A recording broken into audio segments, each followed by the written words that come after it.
देश में तमाम ऐसी नदियां जो प्रदूषित हैं, जो पोल्यूटेड हैं, उनको सुधारने के लिए क्या किया जा रहा है। मां यमुना तेरा पानी कब साफ होगा? क्या ये सिर्फ एक सपने जैसा ही है? आपको बताते हैं कि दरअसल कहां से शुरू होती है यमुना, कहां कहां तक जाती है और कितना लोगों का भला करती है, लेकिन उसको हम साफ नहीं कर पा रहे हैं। देखिए यहाँ देखिए, उत्तराखंड में यमुनोत्री से शुरुआत होती है और प्रयागराज उत्तर प्रदेश तक यहाँ तक पहुँचती है यमुना। इसकी कुल लंबाई 1376 किलोमीटर है और इस बीच में पांवटा साहिब हिमाचल प्रदेश से होते हुए यमुनानगर हरियाणा तक पहुंचती है और उसके बाद फिर आगे बढ़ती है, दिल्ली आती है, दिल्ली से उत्तर प्रदेश में जाती है, पानीपत हरियाणा, पानीपत के बाद सोनीपत, सोनीपत के बाद आगे बढ़ती है। तो ये हम आपको बता रहे हैं कि किधर से कहां तक यमुना नदी का फैलाव है।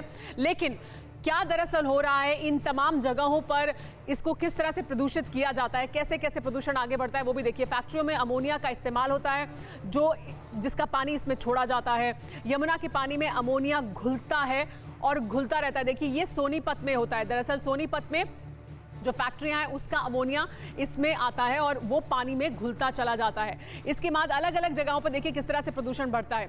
सीवरेज का गंदा पानी भी उसके बाद फिर इसमें मिलना शुरू हो जाता है। इसके बाद देखिए आगे अगर बढ़े, दिल्ली में यमुना किनारे 65,000 झुग्गियां हैं जिनका जो एफ्लुएंट है वो सीधे तौर पर यमुना नदी में जाता है। 3 से 4 लाख की जनसंख्या यहाँ पर रहती है और उनका तमाम जो सीवेज का पानी है वो सीधा यमुना में जाता है। दिल्ली में ये स्थिति बनती है और दिल्ली में इस तरह से प्रदूषण बढ़ता है।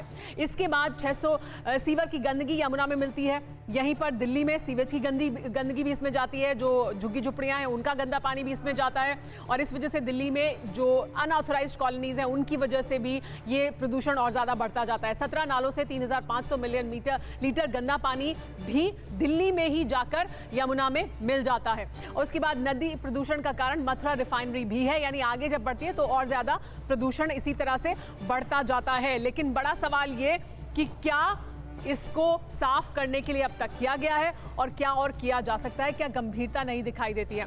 मनोज तिवारी जी, आपने अभी सुना झुनझुनवाला जी को, उनका ये कहना कि अलग अलग भी अगर काम करें तो अगर अपना काम पूरी तरह से करेंगे तो भी बेहतर हो जाएगी स्थिति।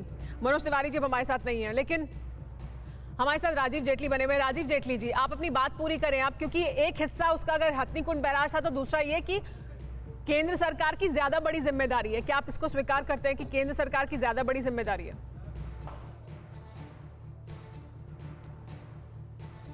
हाँ, हमारी ज़्यादा बड़ी जिम्मेदारी है। और जिन्हों अभी थोड़ी देर पहले आपने एक बात कही थी कि केंद्र सरकार को ज़्यादा पानी छोड़ना चाहिए था, तो मुझे लगता है कि दिल्ली सरकार को, केंद्र सरकार को एक चिट्ठी लिखनी चाहिए थी, ऑफिशियल लेटर, जिसमें बोलते हैं कि हमारे गंदे नालों के अंदर हम तो सफाई कर नहीं पाए हैं, अगर आप ज़्यादा पानी छोड़ेंगे तो बह करके निकल जाएगा, आम आदमी को तकलीफ नहीं होगी। अगर ये बात रखी होती तो ज़रूर उसके ऊपर विचार किया जा सकता था हरियाणा सरकार द्वारा कि दिल्ली सरकार के गंदे नाले उसमें मिलते हैं, हमें ये इनिशिएटिव लेना है कि ज़्यादा से ज़्यादा पानी छोड़ा जाए ताकि उन गंदे नालों की पहचान ना हो पाए, वो पानी पता ना चले कितना गंदा उसके अंदर रह गया और कितना भी उसके अंदर और सफाई की ज़रूरत है। तो ये इनिशिएटिव हम ले सकते थे। आपने सही कहा, केंद्र सरकार के साथ तालमेल बना करके अगर राज्य सरकार चलती तो हम ये काम कर सकते थे। अब ये बताइए कि आज तक लेकिन साथ मिलकर काम भी तो नहीं, साथ ही मिलकर तो काम नहीं किया जाता है। हम डिबेट करते हैं। रीना गुप्ता जी से भी प्रतिक्रिया। रीना गुप्ता जी, अभी तो ये कहा जा रहा है कि हरियाणा की वजह से ऐसा हो रहा है, बाकी जगहों से ऐसा हो रहा है, लेकिन हमने बता दिया, देखिए अभी मैंने बताया कि दिल्ली से कितना प्रदूषण और कितना एफ्लुएंट जाकर यमुना नदी में मिलता है, उसको सुधारने का ही तो वादा आप लोगों ने किया था। आप अपने स्तर का तो काम करिए, उसके बाद बाकी तमाम सवाल जो आपको हरियाणा से पूछने हैं या केंद्र सरकार से पूछने हैं वो पूछे जा सकते हैं।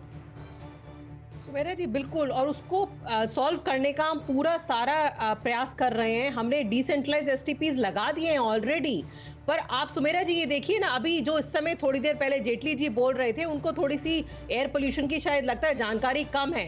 क्या होता है जब आप अपस्ट्रीम अगर आप पराली जलाएंगे तो उसका धुआं नीचे आएगा दिल्ली की तरफ, तो पंजाब हरियाणा में पराली जलेगी तो वो दिल्ली की तरफ धुआं आएगा। और ये मैं नहीं कह रही हूँ, ये सीपीसीबी जो सेंट्रल गवर्नमेंट की बॉडी है उसने बोला है कि आज की तारीख में दिल्ली में 50% धुआं जो आ रहा है पराली जलने की वजह से आ रहा है। पराली, एक मिनट सुमेरा जी कंप्लीट करने दीजिए। पराली का हमने एक बहुत बढ़िया सॉल्यूशन प्रस्तुत किया। परवाह देश की, सोमवार से शुक्रवार रात 10 बजे TV9 भारतवर्ष पर।